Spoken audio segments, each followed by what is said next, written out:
নবম জাতীয় বেতন স্কেল বাস্তবায়নের বিষয়ে সরকারি কর্মচারীদের মধ্যে যে দীর্ঘদিনের অনিশ্চয়তা ছিল তার অবসান ঘটেছে।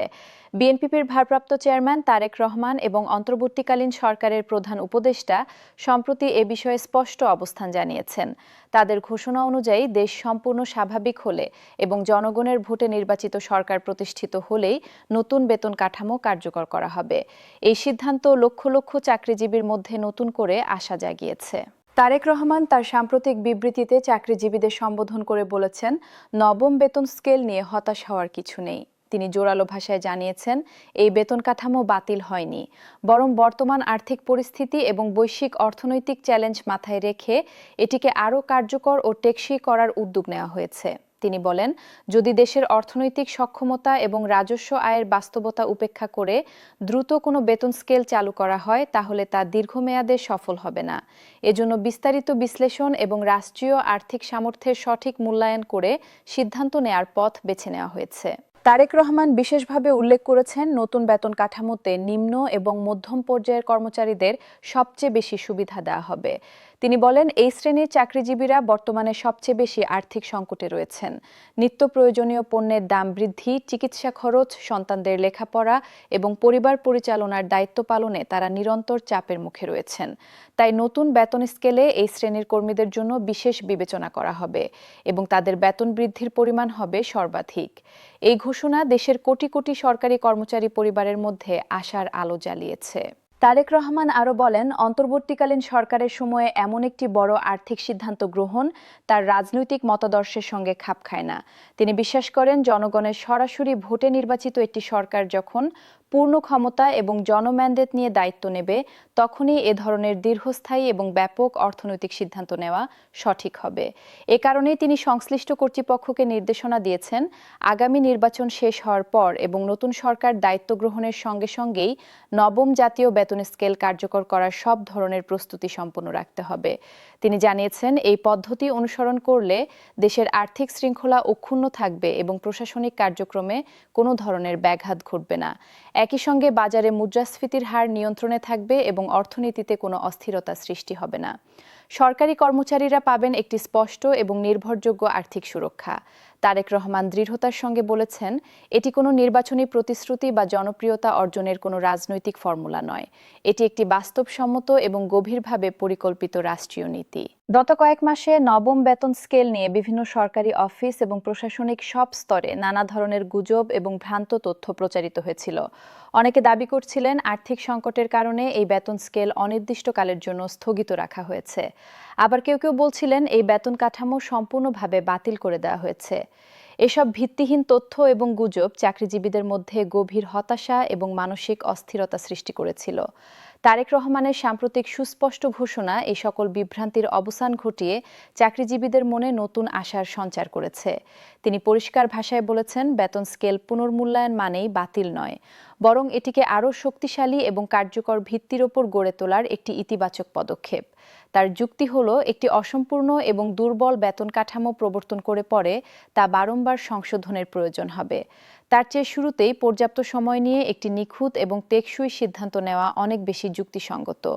এই দূরদর্শী চিন্তা তার রাজনৈতিক পরিপক্বতার প্রমাণ এবং সরকারি কর্মচারীরা তার এই বক্তব্যকে অত্যন্ত উৎসাহব্যঞ্জক হিসেবে গ্রহণ করেছেন। অন্যদিকে অন্তর্বর্তীকালীন সরকারের প্রধান উপদেষ্টাও নবম বেতন স্কেল সম্পর্কে গুরুত্বপূর্ণ বক্তব্য রেখেছেন। তিনি জানিয়েছেন, দেশের সামগ্রিক পরিস্থিতি সম্পূর্ণভাবে স্বাভাবিক এবং শান্তিপূর্ণ হওয়ার পরই এই বেতন কাঠামো বাস্তবায়িত হবে। তিনি বলেন, বর্তমান রাজনৈতিক পরিবেশ এবং অর্থনৈতিক চাপের মধ্যে হঠাৎ করে বড় ধরনের কোনো সংস্কার আনলে তা রাষ্ট্রযন্ত্রের ওপর অতিরিক্ত চাপ সৃষ্টি করতে পারে। তাই তিনি ধাপে ধাপে এবং সুপরিকল্পিত উপায়ে এগিয়ে যাওয়ার পক্ষে মত প্রকাশ করেছেন। প্রধান উপদেষ্টা আশ্বাস দিয়েছেন, দেশ স্বাভাবিক পরিস্থিতিতে ফিরে আসার সঙ্গে সঙ্গেই নতুন বেতন স্কেল কার্যকরের সমস্ত প্রস্তুতি প্রস্তুত থাকবে। ফলে ঘোষণার পরপরই কোনো বিলম্ব ছাড়াই দ্রুততার সঙ্গে তা কার্যকর করা সম্ভব হবে এবং প্রশাসনিক কাজে কোনো প্রকার বাধা আসবে না। রাজনৈতিক পর্যবেক্ষকদের মতে, প্রধান উপদেষ্টার এই বক্তব্য এবং তারেক রহমানের দেওয়া নির্দেশনা সম্পূর্ণভাবে সমন্বিত। উভয় নেতৃত্বই দেশের স্থিতিশীলতা এবং অর্থনৈতিক নিরাপত্তাকে সর্বোচ্চ গুরুত্ব দিচ্ছেন। সরকারি চাকরিজীবীদের জন্য নবম বেতনের স্কেল শুধুমাত্র মাসিক আয় বৃদ্ধির একটি মাধ্যম নয়, এটি তাদের সামাজিক মর্যাদা, জীবনযাত্রার মানোন্নয়ন এবং পারিবারিক নিরাপত্তার সঙ্গে গভীরভাবে যুক্ত। বর্তমানে দৈনন্দিন পণ্যের মূল্য বৃদ্ধি, গৃহভাড়া, সন্তানদের শিক্ষা ব্যয় এবং স্বাস্থ্যসেবার খরচ উদ্বেগজনকভাবে বেড়ে গেছে। মধ্যবিত্ত এবং নিম্নবিত্ত চাকরিজীবী পরিবারগুলো প্রতিদিন এই আর্থিক চাপের সম্মুখীন হচ্ছে। এই কঠিন বাস্তবতার আলোকেই বেতন কাঠামো পুনর্বিন্যাসের পদক্ষেপ নেওয়া হয়েছে। তারেক রহমানের বক্তব্য থেকে পরিষ্কার বোঝা যাচ্ছে তিনি চাকরিজীবীদের এই আর্থিক সংগ্রাম এবং প্রতিদিনের চ্যালেঞ্জগুলো ভালোভাবে অনুধাবন করেন। তিনি মনে করেন একটি সন্তুষ্ট, অনুপ্রাণিত এবং আর্থিকভাবে সুরক্ষিত সরকারি প্রশাসন একটি দক্ষ এবং সফল রাষ্ট্র পরিচালনার ভিত্তি। এই উপলব্ধি থেকেই তিনি বেতন স্কেলের মান এবং কার্যকারিতা নিয়ে কোনো ধরনের আপোষ করতে প্রস্তুত নন। সংশ্লিষ্ট মহল থেকে জানা যাচ্ছে নতুন বেতন কাঠামোতে গ্রেড পদ্ধতিতে বড় ধরনের সংস্কার আসতে পারে। বিশেষত নিম্ন পদের কর্মচারীদের বেতন যাতে সম্মানজনক স্তরে উন্নীত হয় এবং তারা যাতে তাদের মৌলিক চাহিদা মেটাতে সক্ষম হন সেদিকে বিশেষ লক্ষ্য রাখা হচ্ছে। পাশাপাশি উচ্চ পদ এবং নিম্ন পদের মধ্যে বিদ্যমান বেতন বৈষম্য একটি যুক্তিসঙ্গত পর্যায়ে কমিয়ে আনার পরিকল্পনাও রয়েছে। এর মাধ্যমে প্রশাসনিক কাঠামোর ভেতরে অসমতা হ্রাস পাবে এবং কর্মীদের কাজের প্রতি উৎসাহ বৃদ্ধি পাবে। তারেক রহমান এই ভারসাম্য রক্ষার বিষয়ে বিশেষ গুরুত্ব দিয়েছেন। তিনি চান না রাষ্ট্রের একটি শ্রেণী অত্যধিক সুবিধা পাবে এবং অন্য শ্রেণী উপেক্ষিত থাকবে। তার এই ন্যায়ভিত্তিক এবং মানবিক দৃষ্টিভঙ্গি বেতন স্কেল সংক্রান্ত আলোচনাকে আরও গ্রহণযোগ্যতা দিয়েছে এবং সাধারণ কর্মচারীদের মধ্যে ব্যাপক ইতিবাচক প্রতিক্রিয়া সৃষ্টি করেছে। নির্বাচনের পরে বেতন স্কেল কার্যকরের এই পরিকল্পনা রাজনৈতিক দৃষ্টিকোণ থেকেও বিশেষ গুরুত্বপূর্ণ। এটি প্রমাণ করে যে ভবিষ্যৎ নির্বাচিত সরকারের কর্মপরিকল্পনায় সরকারি কর্মকর্তা-কর্মচারীদের কল্যাণ একটি প্রধান অগ্রাধিকার থাকবে। এটি কেবল তাৎক্ষণিক জনপ্রিয়তা অর্জনের রাজনৈতিক কৌশল নয়, বরং দীর্ঘমেয়াদী রাষ্ট্রীয় উন্নয়ন এবং সুশাসন প্রতিষ্ঠার একটি মূল উপাদান। তারেক রহমান স্পষ্টভাবে বলেছেন, অর্থনৈতিক সংস্কার ছাড়া রাজনৈতিক স্থিতিশীলতা কখনো দীর্ঘস্থায়ী হতে পারে না।